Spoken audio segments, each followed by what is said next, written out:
పెద్ద కుంభకోణం. దురదృష్టం ఏంటంటే 3 రోజులు విశాఖ నగరంలో చంద్రబాబు నాయుడు గారు ఉన్నారు.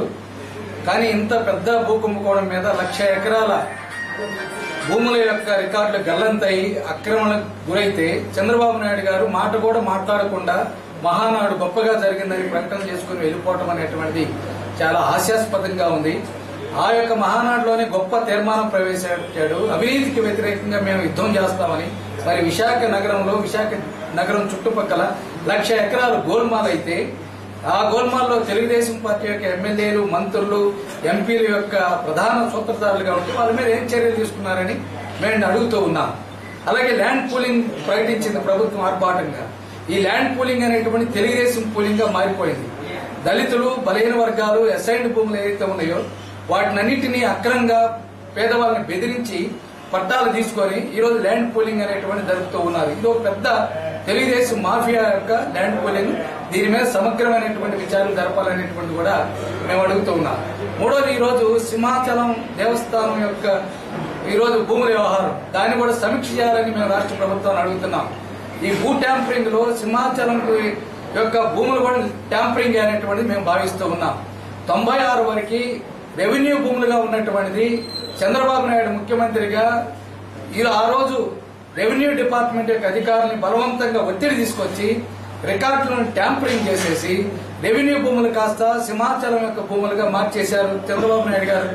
అందుకోసం ఈ అక్రమంగా ఇచ్చినటువంటి సింహాచలం దేవస్థానం యొక్క పట్టాన్ని రద్దు చేయాలి, ఆ భూములను సమీక్ష చేయాలి, వాటినన్నింటినీ పేదవాళ్ళ హక్కులు, ప్రజల యొక్క హక్కులు ఏవైతే ఉన్నాయో వాటిని పునరుద్ధరించాలనేటువంటి కూడా మేము డిమాండ్ చేస్తూ ఉన్నాం.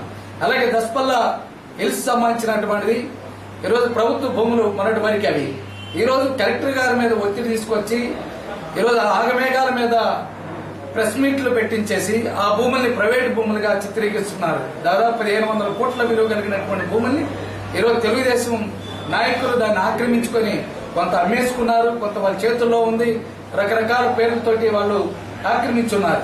వాటిని అన్నింటినీ స్వాధీనం చేసుకోకుండా ఈరోజు కోర్టులు కూడా అఫిడవిట్లు సరైనటువంటి టైంలో ఇవ్వకుండా, కౌంటర్ అఫిడవిట్ చేయకుండా అధికారుల మీద ఒత్తిడి తీసుకొచ్చి దాన్ని నీరుగార్చేటటువంటి చర్యలు చేపడుతున్నారు.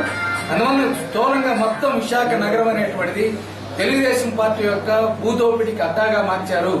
స్మార్ట్ సిటీ పేరు మీద గాని లేకపోతే అభివృద్ధి ముసుగులో గాని ఈరోజు విశాఖ కేంద్రం అనేటువంటి తెలుగుదేశం పార్టీ భూదోపిడికి కేంద్రంగా మారింది. అభివృద్ధి స్థానంలో భూములు అనేటువంటి కొలగొడుతూ ఉన్నారు. ప్రభుత్వ భూములే కాదు, మధ్యతరగతి ప్రజలు, సామాన్యులు, పేదవాళ్ళ యొక్క భూములను కూడా పోలీసులను ఉపయోగించుకొని వాళ్ళ యొక్క పట్టాలన్నింటినీ కూడా మార్పు చేసి ఈరోజు బలవంతంగా ఆక్రమించుకుంటూ ఉన్నారు. వీటన్నిటి మీద విచారణ జరపాలి, ఆ యొక్క వాటినన్నింటిని కూడా రద్దు చేయాలనేటువంటి కూడా మేము సిపిఎం పార్టీ తరఫున డిమాండ్ చేస్తూ ఉన్నాం.